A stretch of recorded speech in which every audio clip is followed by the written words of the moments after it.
बिस्मिल्लाहिर्रहमानिर्रहीम। आप देख रहे हैं मीडिया पॉइंट 07। बहरान कबूतर परवाज़ एसोसिएशन की जानिब से मौसम सरमा सुपर कप का आगाज़ हो चुका है। आज नवीद शेख की रिहाइशगाह पर हम मौजूद हैं, जहां पर पहली परवान उड़ने को है। ये इस वक्त निशानी के लिए मोहर लगाई जा रही है ताकि कबूतर की शनाख्त हो सके। लगाया जा रहा है और ये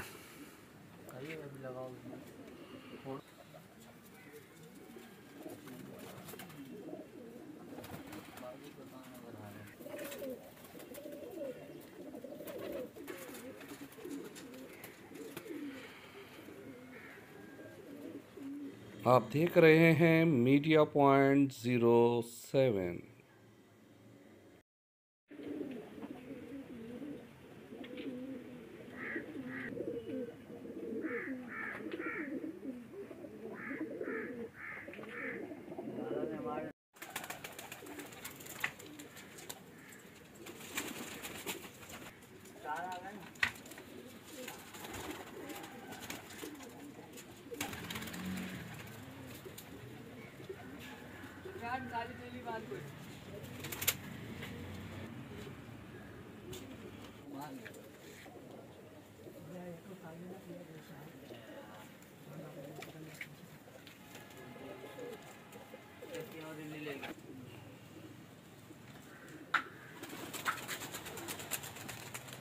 ये इस टाइम कबूतरों को उड़ाना शुरू किया गया है।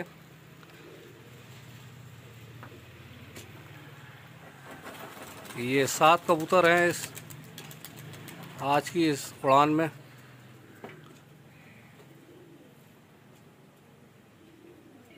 मेरे उस्ताद का नाम आज़म है, मेरा नाम उमर अली है और आज मेरा सुपर की पहली फड़क है और अभी कबूतर छोड़ दिए गए हैं। अभी देखते हैं क्या होता है।